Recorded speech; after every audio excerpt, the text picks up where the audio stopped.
Hello, everyone, and welcome back to this week's TradeFinder Live. It's great to be back with you all during this trading week and during trading hours. I'll be introducing Mr. Rob Roy here in just a few moments, but first and foremost, we have to cover our disclosure disclaimer agreement that we have to cover for all of our live webinars or events.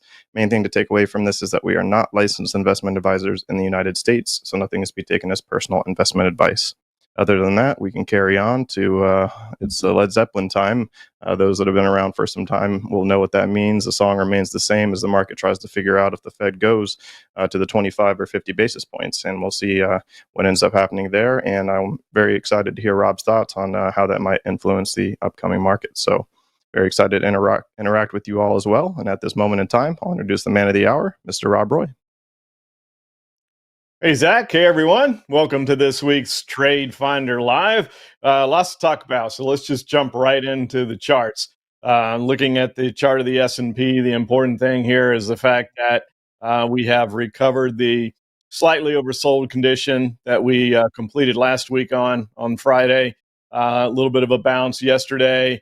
Opened a bit higher today, but touching the 10-day moving average on the high of the day, and we've pulled back since then, but still meandering right in this area. You can see this support line here is not a very strong one, but at least for now, it's holding a bit of support. We had some congestion there back in June, a little bit there at the end of July, and now maybe we're setting up for some here. Just as a reminder, on the show that we talked about the cycles, the election cycles in the fourth year. You have a little bit of a squirrely September, and we have that on top of the fact that September for the last 10 years has been the worst of all months performance-wise in the market. It always is either May or September, but right now September's taking the lead.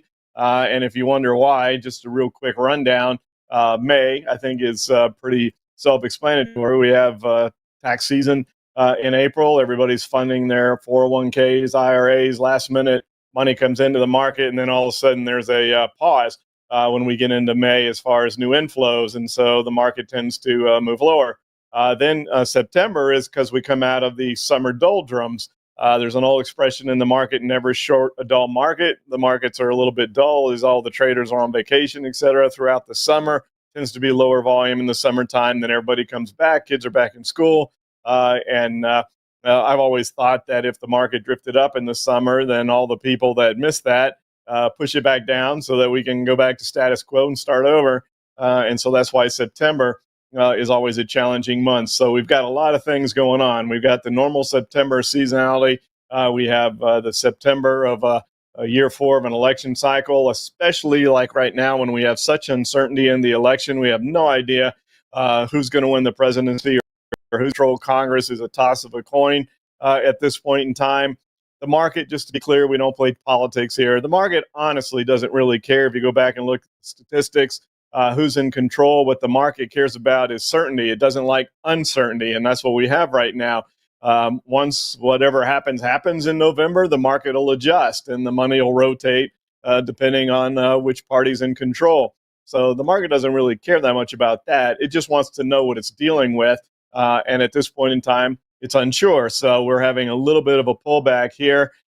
In fact, I think we're going to use this as our case study for the day. We'll cover the rest of them here in a moment. I did want to move back over to the live chart. As you may or may not know, if you're new, welcome, by the way. But I look at the 3-minute chart intraday as I'm following the markets, and you can see what's happened here. You give it enough data, then you get the Elliott wave pattern there.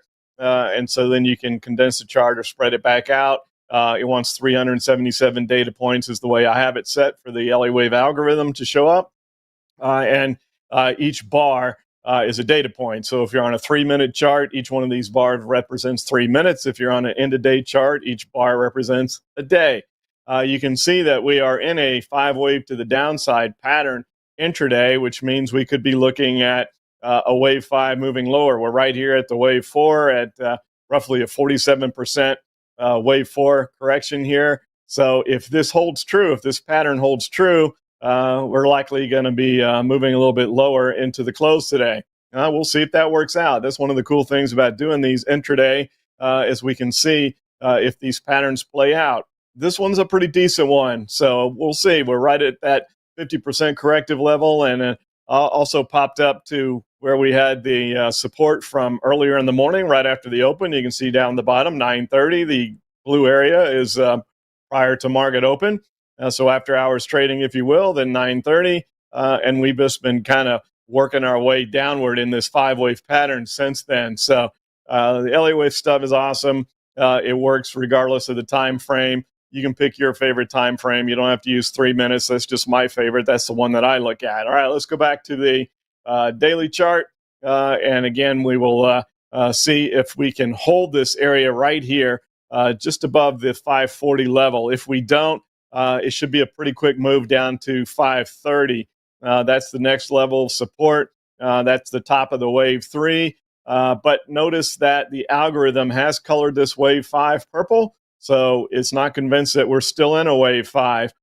We still are in this midst of the tap box. So we went right dead smack to the middle of it. So the algorithm from hub.com, go to hub.com and get a copy of it if you haven't already. It just, we went up and hit it. We've tested it, a little bit of a rounded top and moving lower. So it does seem a little ominous at this point as far as whether or not we can hold 545 or not. And then 530 becomes key, because look what happens if we don't hold 530. Then that means we're going back to the previous 4, because the wave 5 didn't extend more than 100%. In Elliott wave rules, you go back and test the previous wave 4. So that would mean a lot more to the downside if we can't hold this 530 area. So lots of stuff to be concerned about, at least moving into the election. Right now, and the Fed meeting, as Zach mentioned, the market's still trying to figure out. We have a 71% chance that they're going 25 basis points. There's a 29% chance that they go 50 basis points. So I think the market, based on the jobs reports that we had last week, which were all week, wants the Fed to go 50 basis points. I really kind of think that the Fed Fund Futures has this right. I don't think they go 50 basis points in September. And the reason for that is if they go 50, it kind of admits that, hey, we kept rates too high too long. The Fed doesn't like to admit that they made a policy mistake. All right, so I think that they do 25. Now, if they did do 50, I think the market could rally on that. I think that would surprise the market and it could rally. I think the market, in expecting 25 basis points, is going to be disappointed if that is indeed what we get, and we could see a continued march lower. But we'll know that once the Fed comes out with their meeting. So all eyes on the Fed, waiting to see what they're going to do.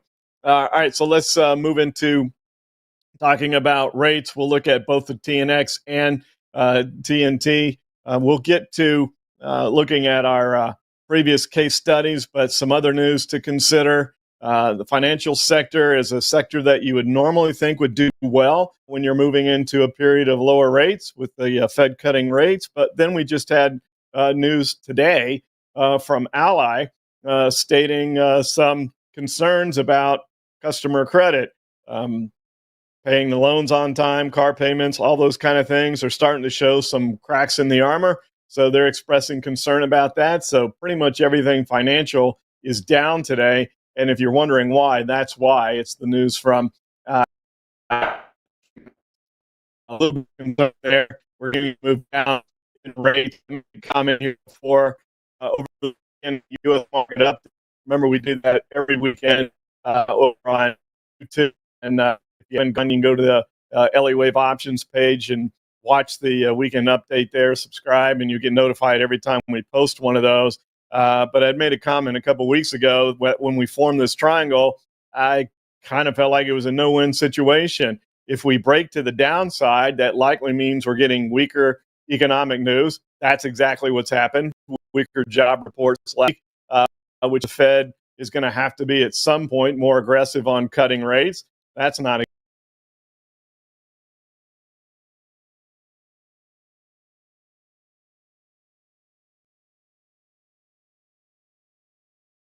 I think Rob dropped out. That hasn't happened in a bit, and he's all wired up on a new setup, so perhaps there's some interference there. But Just hang tight, and he should rejoin us here soon. Oh.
Hello, everyone. We are back. Apologies for the technical difficulties. As we all know, in this virtual world we now live in, that sometimes technology does not comply when we need it to most. So anyhow, we're back up. And Rob, back over to you. All right, sounds good. I was up here in the mountains, as you know from the background, but this was not an internet issue here. I have Starlink, so Elon has helped out with much stronger power on the internet, but something happened that knocked everything down. Cell phones, everything went out. So I don't know if we had a little solar flare there or what was going on, but it wasn't just the internet up here. So it was all satellite based. Anyway, so I think we're back, and let's just jump back into it. I'm not sure exactly where I bleeped out, but just as a reminder on interest rates, I was talking about rates going down means worse than expected economic reports. Rates going up means worse than expected inflationary data. Neither one of those is good. And so rates are going down. We'll take a look at TLT on the longer end of the curve. I was mentioning that the bond market has been forecasting a recession with the inversion. And some people are thinking that if the yield curve uninverts, that means no recession. That's not what it means. If you go back and look at the history there, once the yield curve inverts, it's telling you likely to get a recession 9 to 12 months down the road. It stayed inverted a little bit longer than normal, almost a record amount of time, but the damage has been done as far as what the bond market's forecast is, which is a recession. We'll see if it happens or not. So here's the 20-year prices up. And remember, the 20-year is showing prices, so we're going a little bit longer on the yield curve here, and rates are going down. And then we had that information, I think you heard that, about Ally talking about concerns over consumer credit right now and paying loan payments on time, et cetera. Delinquency starting to go up. It's enough of a concern for them to actually make an announcement of it. So as you would imagine, bond prices going up, rates going down, money's moving into the safe haven aspect. If we take a look at the DIA, which was one of our case study considerations, it still is. It's performing better than the S&P is. You can see that the wave 4 here is still green, which means that the algorithm is not sure the wave 4 is complete. We have come down to the point of the triangle here. So we had this wave 3 breakout from the triangle. We've come back to the point of the triangle. We're not back down to the 50-day moving average yet. We got awfully close on Friday, but hovering above that. So still a little bit of outperformance on the Dow. So I don't think we want to exit this position yet. If you're following this, you wouldn't want to bail on it just yet. Let's see if we can hold the point of the triangle. It's one of the 3 ways that triangles break out. Sometimes they break out, they come back and test the breakout, and then they take off and run. Sometimes they just take off and run right from the beginning. I prefer it when they go in a 45-degree angle. When they go vertically, you get more corrective moves. But then there's also times when you have a false breakout, when it looks like we're breaking one way and the big move is to the downside. We still have to respect that with this test, that this could fall apart on the DIA and head lower. But as long as we can hold above 400 here, I think we're okay on the DIA. So it is, the top 30 stocks moves into that defensive sector mindset that I think the market's moving into now, getting away from the high beta stuff right now. And I think you just kind of keep an eye on this and see if we can hold this area. And even if we break that point of the triangle, as long as we can stay here above 400, I think we're constructive on the DIA. But a break of that and all bets are off. So this pattern probably relabels, and who knows where we go from there, possibly all the way down to 380. But for now, right now, okay. And as I spread the chart out, you can see where we're sitting right now on the Dow, right exactly at the point of the triangle. So not unusual for a triangle to break out, test the breakout, and then continue on. So we have to give the Dow an opportunity to do that, I think. So we stay with that. Looking at the Qs, though, a little bit different scenario here. As you know, we have this very well constructed zigzag pattern to the downside. Does seem like we want to move down towards that C wave extension. We got a little bit oversold on Friday. We're back up, not even back to the 10-day moving average yet on the Qs. So a little bit of a bounce here. It's just hard to imagine unless somehow we get back above the 10, 30, and 50-day moving averages on the Qs. Hard to imagine that we don't continue down into that C wave extension, which is certainly not a good sign for the tech stocks, tech sector, in the high beta techs specifically. And there you see that trend line that I've drawn there, where we have 2 pivot points here, where the B is a lower high from where the 0 point was, the start of this downward zigzag. So again, just a little bit oversold still, but we've corrected a good bit of it. But that just really good looking downward zigzag pattern. We have a little bit of support in this area right here that could hold. It did hold on Friday, as you can see, and that was the wave 5 high from back in March. So at least for short term here, that area is held. And then you see where we would go if that doesn't hold. We come down here to the next level support, which is awfully darn close to where that C wave extension is on the zigzag. So If we can't hold here, right, 450 is the key on the Qs. This is the line in the sand that needs to hold. And if we can't hold here, then we're headed lower on the Qs, it seems like. In the IWM, the Russell, we've broken below 210. We broke below it on Friday. And then in the U.S. market update, we talked about how important Monday would be for the IWM. Do we get a follow-through day? We didn't. We actually closed a little bit higher on the IWM yesterday, but now we're back down again. So some people believe that follow-through days can have a day or two in between. I prefer follow-through or confirmation days to be the next day. So I'm not 100% convinced that 210 is gone for good, but it may very well be. And then we have the rules that we just talked about over on the DIA, which is coming back to the point of the triangle. That brings you down just a little bit above 200 here on the IWM, and we're not that far away from it right now. So that could very well be where we're going on the Russell, on the IWM. Taking a look at the VIX from a volatility standpoint, talked about this over the weekend as well, that we had that yen Monday. We came back in between the 12.5 and 17.5, stayed in the upper end of that trading range, and then broke back above 17.5.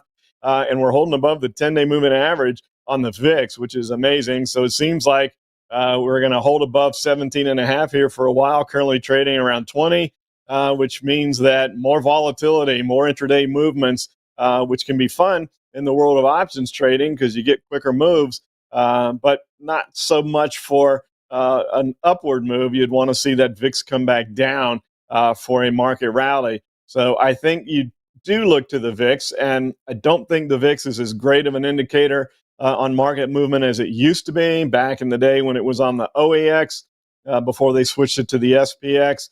It seemed to be a much better indication, but for now, I do think you still look at it as long as it stays above 17.5 as the potential for not only the continued downward move on the SPY, but the continued downward move on the Qs and that zigzag as well. So let's just go ahead and take a look at Bitcoin, kind of trying to buck the trend here a little bit.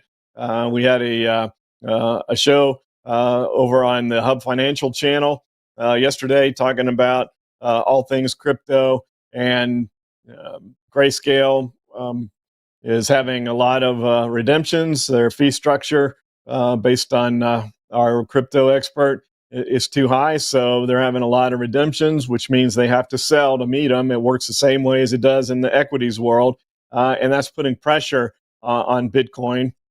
And Ethereum is following along with it, but it's trying to recover from it. It did hold it's got a little corridor of support here right around the fifth, kind of bracketing 50,000, as you can see here.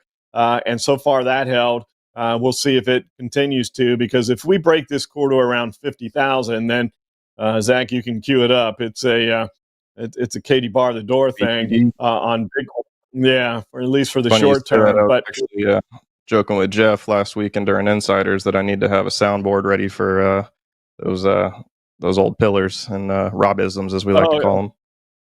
That'd actually be pretty funny to do that, because there are. All right, so let's move to Ethereum. The difference here in Ethereum is that we have a pretty well constructed 5-wave to the downside pattern on Ethereum, and we are trying to hold. You can see it has a corridor of support as well, just like Bitcoin does, and we're right in that. So we're dangerously close to breaking out of that where it held and we bounced in Bitcoin. We're staying below the 10-day moving average here on Ethereum, and if we give up that 2250 level on Ethereum, yeah, we're probably coming down to 1750, and it could happen rather quickly. This is just, it's too good of an Elliott wave pattern to ignore, so you have to be wary of that. But for now, and all we can do is analyze the charts at the time we're looking at them. For now, we are holding here in this corridor, but you would want to see it get back above 2,500. If you're long Ethereum, you want it back above 2,500 as quickly as possible, and try to relabel this pattern, get rid of this 5-wave pattern to the downside. Looking at the metals, and we've had a little bit of dueling patterns here between the metals. GLD just a fascinating pattern, really. I've talked a lot about how GLD is famous for consolidating and breaking out, but this is a little over the top, where we had a symmetrical triangle, broke out, symmetrical triangle, broke out, ascending triangle. And remember that just because it's an ascending triangle doesn't mean it has to break to the upside. It can break either way. So right now we're just waiting. At this point in time, you want to let GLD tell you which way it's going to go. So just watch it. Don't make Elliott himself said, don't pick a direction. Let the triangle tell you which way to go, and then handle it from there. Or you put some sort of a strangle. The problem here is that I just don't think that this mouth of the triangle is wide enough here to warrant a straddle or strangle. Just not a big enough movement is forecast. So even when it breaks out of the triangle, it's not going to be a huge move. It's only about a 10-point move, and that's not enough. You would want more than 20. I like a 10% move on the value of the security at the time to put on a straddle or strangle. So we don't have that. We would need a better than 23-point move, and that's not forecast in there. Now let's take a look at SLV. So we'll go to silver, which has a little bit of a different pattern here, also in a 5-wave to the downside pattern, with the wave 4 right at the 61.8% level, below all the major moving averages. We are trying to form a little bit of a triangle here in SLV as well, which is kind of interesting. You can see there that it's not the greatest, but it's not bad either, of a symmetrical triangle right there on SLV. Are we going to break to the upside and disqualify this 5-wave pattern? Or are we going to break to the downside and complete this 5-wave pattern? One of those two things is going to occur on the breakout of this triangle in SLV, so that'll be interesting to watch. There's enough of a move that if we break higher, we disqualify this pattern, and if we break down, we get awfully close to hitting the wave 5 target. Even though it's in a well-qualified pattern, the fact that we're now starting to consolidate into this triangle means that you put less emphasis on the 5-wave pattern, more emphasis on the triangle, and wait and see which way we break. Moving to oil, USO continues to move lower. We had a strangle on USO at ewotrader.com. Worked out really well, but we probably got out a little too soon because we continued down. There was some support here, so that's when we exited right here, hit the 161.8% extension of this previous zigzag pattern, also an area of support, but we've gone down. You can see where the line was on the next level of support, and oil not having a good day today either, USO. So you wonder at what point in time is OPEC going to come out and say, hey, we don't want to see this level of support broken. This was a triangle. So I think the chart of USO warrants a couple minutes here, because we had this big triangle back here during the end of last year into the beginning of this year. We broke out of it, and then we had a zigzag down, just a C wave or an X wave, back to the upside here, and then working our way with a complex wave 3 with that triangle down here. And now we're at that support level, which happened to coincide with the area of the point of the breakout from the end of last year. This is an area that if we break on oil, as I condense the chart, you can see that the next level of support, not quite a Katie bar the door, Zach, so calm down. But back down towards the 60 level is probably where we're headed on USO. So we'll keep an eye on what happens with this area around 65. This is the point that needs to hold. We're a tiny bit oversold now with what's going on today with USO, and should get a little bit of a bounce back, but maybe not. Things can stay overbought, oversold for short periods of time, but you know that rule. One of those Robisms Zach was talking about, no security in any time frame, gets very far away from the 10-day moving average. So we could feasibly within a day or two go down to 60 and be quite a bit oversold. Then you'd have a pretty easy trade on a bounce back to the upside on USO, because that would be an oversold bounce. But we could bounce at any time now. You can see where the little notch is of where we're currently trading as we speak right there. And there's the 10-day moving average. So there's the separation. It's enough to watch, but not enough to where you couldn't say, hey, we could see 60 tomorrow. That wouldn't surprise me. But again, if we do that, then we're oversold enough to where you can have an upside bounce trade in USO. So that one bears watching. Keep that on your watch list. Looking at natural gas, we had a bit of movement back up towards the 15, which we've talked about in ad nauseum. We started back down, and then the question became, would we break out to below this wave 3? Note that the algorithm has been right so far. It did not turn this wave 4 purple. So it said that it wasn't sure the wave 4 was complete yet. And that gave us the signal that we weren't going to break this wave 3, because if we'd have broken the wave 3, we would have been in the wave 5. It would have been hard to label the wave 5 when the wave 4, based on the algorithm, is not complete yet. So now we're going through consolidation here. We're getting a complex wave 4 and starting to build a little bit. And this one actually is on the borderline of being tradable from a strangle type standpoint here on UNG because it's so low in price. So 12.5 to 15, so 2.5 point move, $15 rounded up equity. That's more than the 10% move that I was talking about. So that could be a candidate for a straddle or a strangle on UNG as it's forming here. It looks pretty interesting. In fact, that could be, maybe we'll do two this week, Zach, because that looks pretty interesting as well as far as case study considerations. We haven't done two in a single session for quite some time, so maybe we'll do a bonus one this week. And then let's move over to that XLF that I was mentioning. Has been doing pretty well. Upside breakout from the ascending triangle. We are back testing the point of the breakout. Looked like we did that on Friday. And then yesterday, nice move back to the upside. And then we get that Ally Financial news today, which is, again, put the entire financial sector. If you look across the board, pretty much everything financial is trading down today. And so now we're back testing the point of that triangle breakout. We keep an eye on this. For now, it seems okay because, again, you can get a breakout, test the breakout, and then continue on. But you can also get a false breakout and a move lower. So we need to watch this.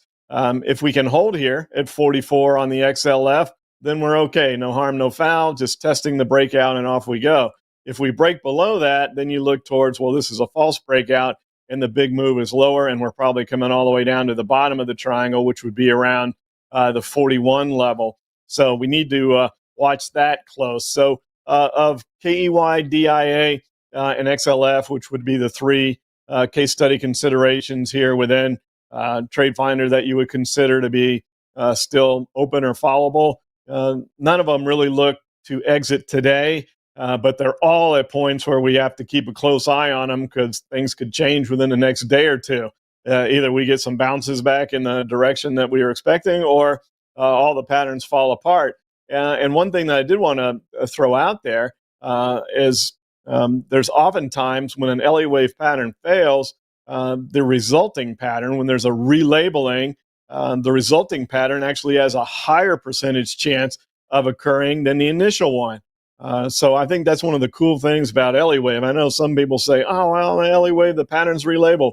And they view it as a negative. It's a positive. The market is dynamic. It's ever-changing, and you need to have an indicator that's ever-changing. And the unique thing about Elliott wave is if you have a particular pattern that ends up being a failed pattern because nothing's 100%, then the subsequent move has a higher percentage chance of occurring than the original one. So how many indicators give you that?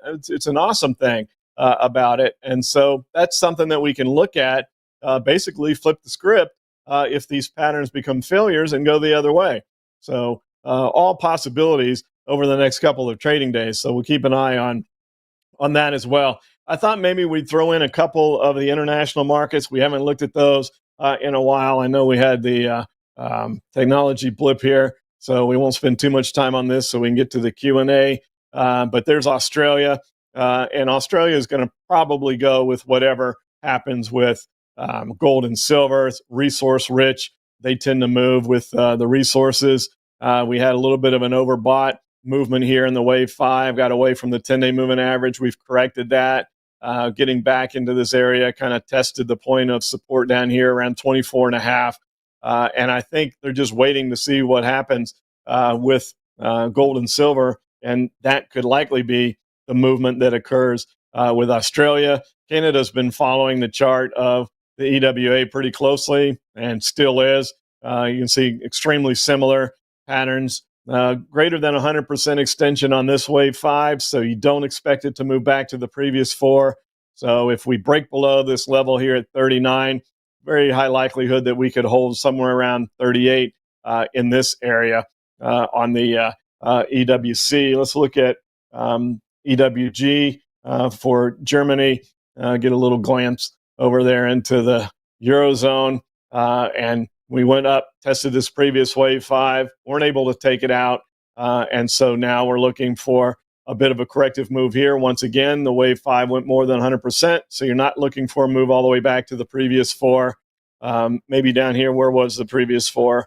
Down around 28. I don't think we go that far. We probably hold somewhere in this 30 area if we continue to move lower at this point in time. We are breaking below the 50-day moving average today, so keep an eye on that. If we close there and then start to look at a follow-through day tomorrow, then on Germany, you could be looking at that 30 price level. And then let's see what's going on in India, which has been, as you're aware, if you've been watching, probably the best performing. EWG is right there, but India, one of the best performing international markets. And it's still hanging in there really, really well. We did get this movement of the wave 5 move from there to here to here. So we didn't relabel. I was wondering if we would. We did not. So that was the last time we talked, is if this wave 5 moved over, would we relabel to a 3? We did not. So it does seem like this is running out of gas, a rather extended wave 5, as you can see. But once again, because the wave 5 went more than 100%, we don't go back to the previous 4. We look, first stop would be right here around 55, which also coincides with just below the point of that last little triangle. And this was never a really well-formed triangle anyway. I can almost take that off. We're just wondering to see if it would move in there, and it didn't. It just kind of broke off a little bit early. And now looks like maybe this 55 area could be the point that we're looking for on the INDA. All right, so Zach, with that, I'm going to go ahead and open it up to you for a few questions, and then I probably should show the chart of Apple. They had kind of dueling news. They had their big unveiling of the new iPhone 16 and all the features that are coming out. They're trying to redo the watch and the AirPods as well, iPods, and then the new phone. And then they got hit with the court in Ireland is ruled against them and saying that they got unfair tax advantages, which the rules and laws have been changed, but they're actually going back to before the laws changed and trying to recover money. It just makes you wonder if Ireland's just scraping for money. And then there's other areas in the Eurozone that are watching this and maybe doing the same thing across the pond, as they say. So it kind of took a little bit of the shine off of what occurred there. It's a significant penalty and taxes that they have to pay, and it was the high court. So really, there's no other area for Apple to try to appeal it. So they're going to have to pay it. And, they've got a large bank, but this is still going to take a little bit of a chunk out of it. So again, took the shine off of yesterday, still managing to hang around the 50-day moving average. We have the wave 4 at that 61.8% fib level. Maybe this is just a short term knockdown and we turn around and start to recover. There have been speculations around Apple that based on their numbers, as far as getting the new phones, there hasn't been as much of a conversion to the 15 as there was in prior versions because there just wasn't enough new stuff. and the people that are Mac heads and analysts that follow it. I don't, but analysts that do are saying that there's enough new features in the iPhone 16. They think it'll be a full cycle of people getting the new phone, so they're expecting really good sales out of this iPhone 16. If that does materialize, then we can probably march up to that wave 5 high. But before we get there, we're going to have to take out this previous wave 3, obviously, and we've got some work to get above that. We have the first point of support here, just above 210, little corridor here from the previous wave 4. It's not very strong, so I'm going to take that off. It's likely that if we don't move past this wave 3 and roll over, then we could have a failed wave 5, and then we head back to this previous wave 4 anyway. But for now, we're staying in this channel between 210 and 230 on Apple. And if we can hold that 210 level, as I said, a better chance that we could turn and move higher. Maybe Apple is a stock that bucks the trend. It's not necessarily in the whole high beta tech world anymore. It's more of the conservative play, which certainly wasn't that way years ago. But all right, Zach, with that, I'll go ahead and take some questions. Just kind of assume somebody may ask about Apple, so just thought I'd head it off at the pass. Yeah, no worries at all. And you are right. So we'll start out here with this next question from Irv85. Meta as the first symbol, please.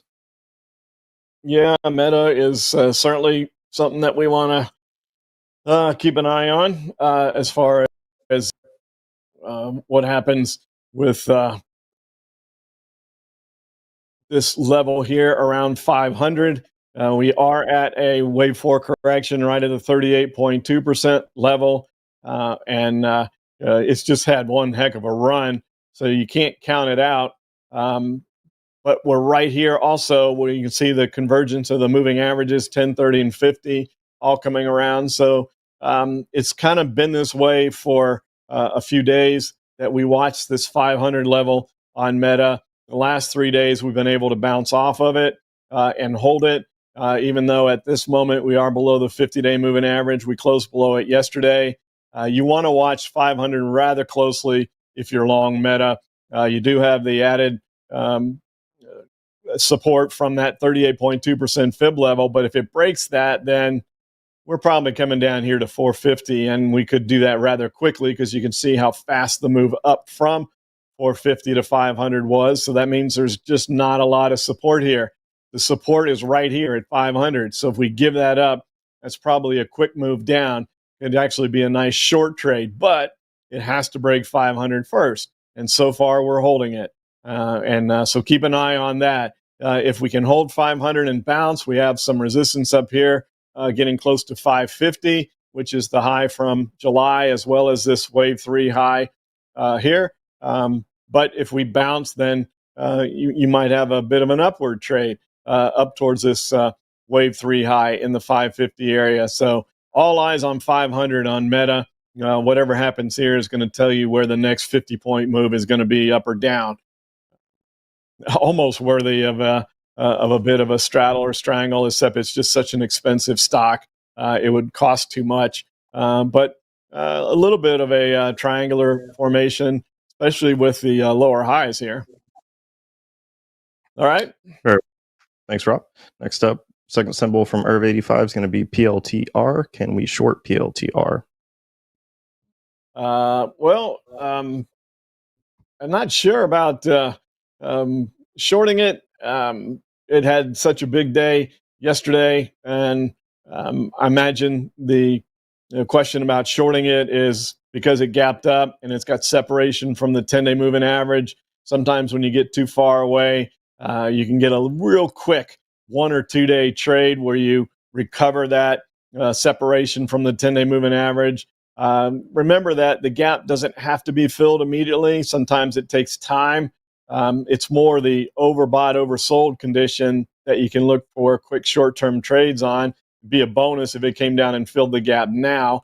I think if you had hit it on the high of the day, with the fact that we had such a big up day yesterday and it opened and then traded higher this morning, It could have been good. It's probably still okay, but I would only look for a move back down to about 32.5. So it would be a really quick short-term short here if you wanted to do that. But I would want to watch and see what happens at 32.5 because there is some support there. If it breaks that, well, then, yeah, we're probably filling this gap on this trip. But it would have to break that 32.5. At 35 earlier this morning, good looking short, still potential there. But I would have my profit exit at 32.5 there on the short on a potential move back towards the 10-day moving average there. Whoops, didn't mean to click on that button over there. Flip the screen on you. All right, next one. Next up, we have Edward. Is going to be DJT. Let's see what's happening here with Trump media. And we can see that we have this move all the way back down here to 20, breaking below. That was the key here, holding the support at 30, which didn't hold. And so we just continued down. And there is a zigzag here. Note when we have a mono wave 3, it's very difficult to know where that wave 3 could end. But here you can see the zigzag, the 100% extension is right where we are. And in that wild, it's unreal, this LA wave Fibonacci stuff on how it works with support and resistance. So we came right down to the 100% extension. We've been going sideways here. If we can hold this level here, then we should bounce back up to the 61.8% level. So we should get back towards that 30 level, which would also make sense since 30 was support. You go back up and test it. Is it resistance now, or do we get back above it? So you keep an eye on the 30 level. Obviously, it's going to be tied in with what goes on with the election, I would imagine. But if we do break below this level here, it's pretty ugly. The 161.8% extensions down at 0. So I think the likelihood of that occurring is pretty slight. It seems like perhaps we're going to hold into this range for now. And then if we can get back above that 10-day moving average, we're right on it at this moment, as you can see. If we can get back above the 10-day moving average, then perhaps we're in an area where we could bounce back up towards that 30 level, at least back up to that 61.8% extension. So I think you could be aggressive and be long here. A little more conservative would be wait and watch it close with a follow-through day above the 10-day moving average and then make this bounce trade. But either way, whether you take the aggressive or conservative route here, if we break below this support level right here, you're out because there's no way to know where it's going to go at that point in time. So watch this level right here at give you the exact price level there. 17, call it 17.5. As long as we hold above 17.5, you can be aggressive long or be more conservative and wait for a close above the 10-day moving average to go long. But anything breaking below 17.5, you got to get out because there's too much open air there. No way to know where it would find its footing if that happened. Very well. Thanks, Rob. Second symbol from Edward is your good old Elon talking about Starlink. This one's for Tesla. Yeah, we already got that on the screen, so we'll bring up Tesla here. And you can see this triangle that we had. We broke out and have come back down, tested the breakout. And I mean, everything 10, 30, and 50-day moving averages all sitting on top of each other, all converging at this exact point. So I don't know which way Tesla's going to go. It's going to go one of these two ways. You probably saw that the guy, I forget his name now, Isaacman, is doing a spacewalk, I think, with the SpaceX. He was one of those guys. He was in the very first one. Inspiration 4, was that what it was called? The first one, they did a series on it on Netflix. Now he's back in. He's taking his second trip, and he's doing a a spacewalk with that today, which is pretty cool. So all kinds of things going on along those lines. But as far as the stock price itself, we're sitting right here at this point of the triangle, and as long as we can stay above this point, I think you can stay long here. But if it breaks below it, you have to look at a move probably back down here to 180 in the 180 range. So if we can hold here at 213, perhaps we go up and test 250. But if we break below here, most likely coming down to 180. But there's no way to know which way that's going to go. It's basically just a strangle type trade. Thanks, Rob. Next up, we have Juan Ro. Wingstop. Heard it's an S&P parallel. So that's WING. Let's take a look at what the chart looks like here. And a lot of the whole restaurant stuff here is struggling.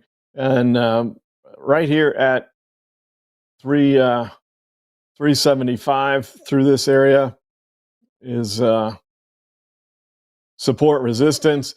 Very similar to what we just looked at with Tesla here, almost identical pattern, which is interesting, where we had this triangle formation here. We broke out, we tested it, and now you have to be concerned at this point on whether or not this is telling you that was a false breakout, as it looks like we're trying to go below this 375 level. Now, we're having a better day today. We need to get back above the 10, 30, and 50-day moving averages. If so, no harm, no foul. It could just be a further test to the point of the breakout, and we could be off and running. But if we do get some follow-through, we had the Friday close here below that 375 area, but we didn't follow it through yesterday, and it doesn't look like we are today. So far you're okay, but keep an eye on this low from Friday. If we break below that, then I think we're headed lower. But the first point to watch is right here at 375. You'll feel better if you close above 375 today. Feel even better if you can get back above that 10, 30, and 50-day moving average, and then perhaps you can move higher. But yeah, interesting chart, not one we look at often. So one of the things that makes this Q&A and the TradeFinder fun.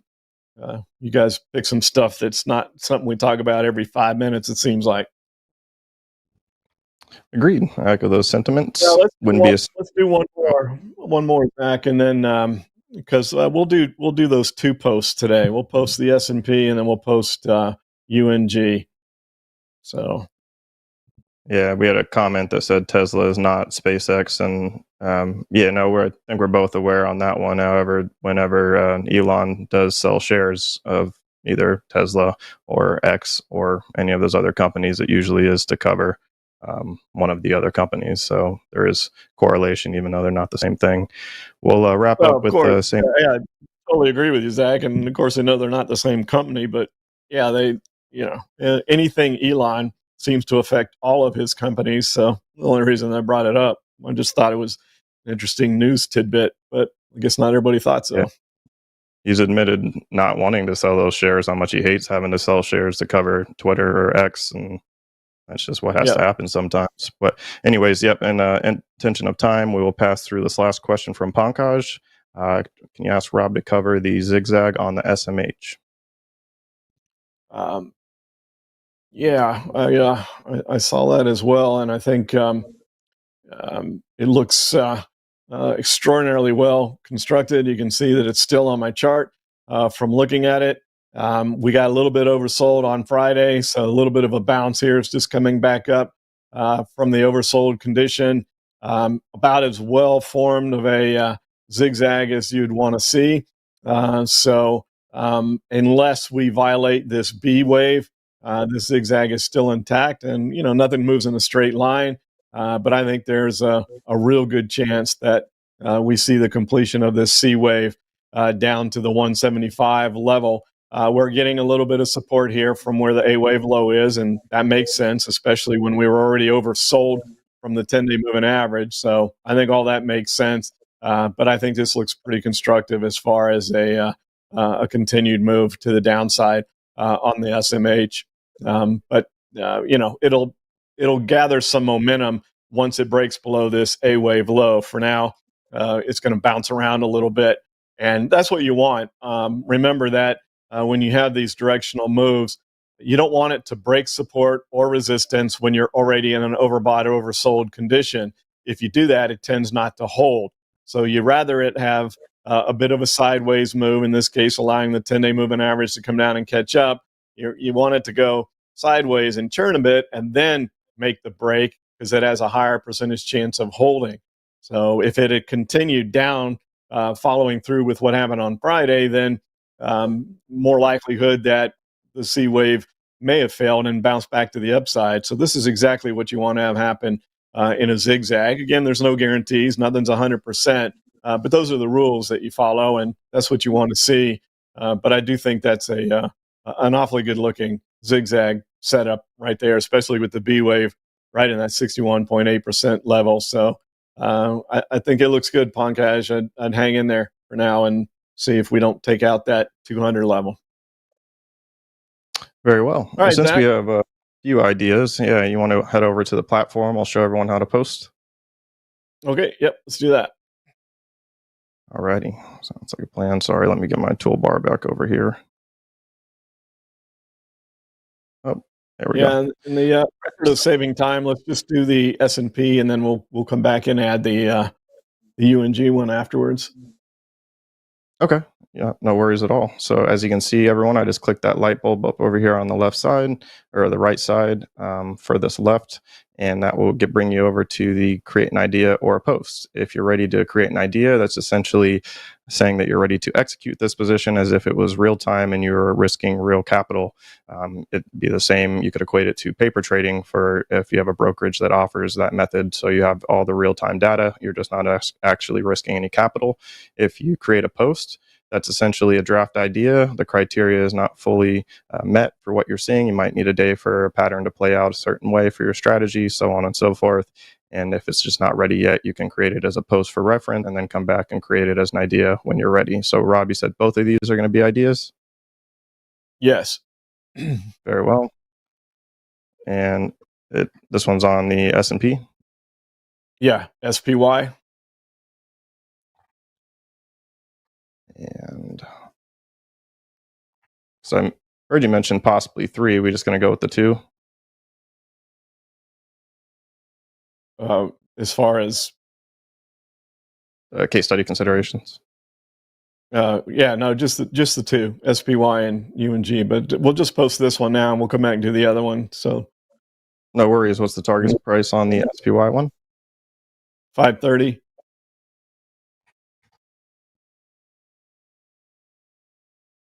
And the time frame? Go ahead and show them how to do 2 months, and we'll take this right up to the election. Yeah, as Rob was mentioning, we have these set intervals of time that you can choose from. However, if you need something more specific, you can go down to custom to the very exact day that you are looking for. So today is the 10th. So we will go to November 10th, which is a Sunday. I always like to go to the next trading day. So Monday, November 11th, sound good? Sounds good. All right, and we will come back and make this pretty. But I will go ahead and post this. So feel free to start interacting and vote on it however you think it might play out. I don't know what's going on my keyboard right now, but it is now posted. And again, we love to see the interaction, love to hear your opinions if you agree, if you disagree. As Rob has mentioned many times, that's what makes markets, is differing opinions. So it's up there now. We'll have the UNG one posted very shortly, and we look forward to seeing and hearing your thoughts on the platform. So back over to you, Rob. Yeah, I couldn't agree more. And the social aspect of this software is just really cool addition. And it is differing opinions that make the markets. And it's always great. And I'm sure everyone would agree that you boast an idea on something that you think is going to occur, and then curious to see what other people say. And, just keep your disagreements respectful and understand that where nobody's right every time. And it becomes really fun to watch and see not only how things play out, but what other people's opinions are. So it's a great feature of the software. So thanks, everybody. for spending a little bit of your afternoon with us. We talked about a lot of different things that we're going to be watching over the next couple of days. So next time we get together, we'll have a lot to talk about to recoup what happens between now and then. So hope everybody has a great rest of your afternoon. And once again, thanks for your time. Look forward to talking again soon. Take care, everybody.